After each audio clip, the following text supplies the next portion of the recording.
F-18 Squadron Commander David Fravor describes another amazing example of a USO, unknown submerged object. And he's looking at this thing going, what the hell is that?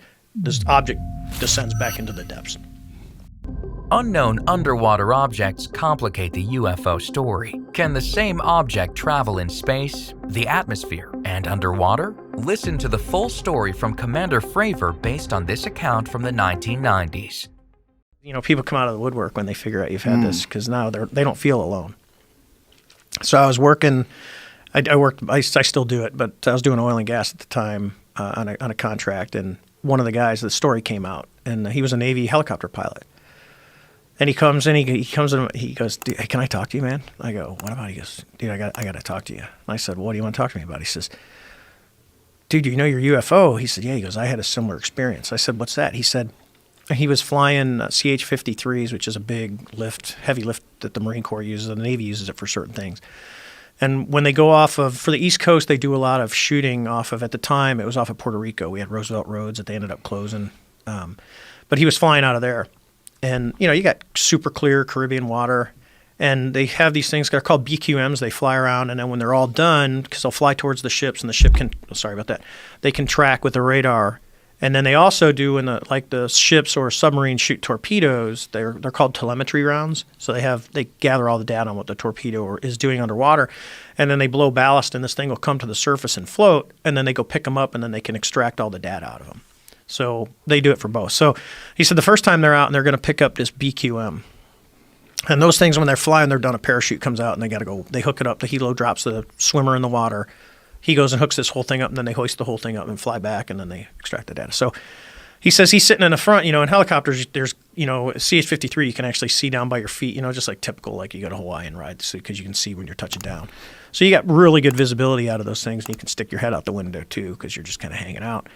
He says he's going on there, and they're getting this thing hooked up, and as he's looking down, you know, because they're, I don't know what, 50 feet above the water, he sees kind of this dark mass coming up from the depths. And they start to hoist the diver up, and they've got the BQM, and as they hoist it up, he says, and he's looking at this thing going, what the hell is that? And then it just goes back down underwater. It just like, once they pull the kid and the BQM out of the water, this object descends back into the depths.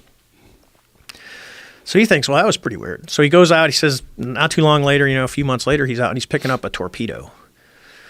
So he says they hook the diver up on the winch and they're lowering him in, and as he's looking down, he sees this big, massive, he goes, it's not a submarine. He's seen submarines before. Once you see a submarine, you can't confuse it with something else.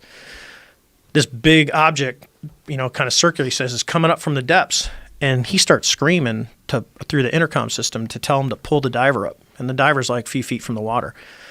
So they reverse the winch, and the diver's thinking, what the hell's going on? And he's getting pulled up, and all of a sudden, he said the torpedo just got sucked down underwater, and the object just descended back down into the depths, and they never recovered the torpedo. Jesus. And this happened in the late 90s. Mid to late 90s, I think it is. I could probably get in touch with him and ask him. And he told me this story, and I'm like, how do you report that? You come in and go, well, where'd the torpedo go? It just got sucked down. It just went down, you know, and then you get the people that attribute it as, something happened when it blew ballast and it just took on water and sank. And he's like, it didn't sink. He goes, it literally looked like it got sucked down. The only reason they talked to him when they did the New York Times stuff, they talked to him, but because the incident was from the 90s, they wanted something, you know, newer. So they did not include it, but I know they talked to him.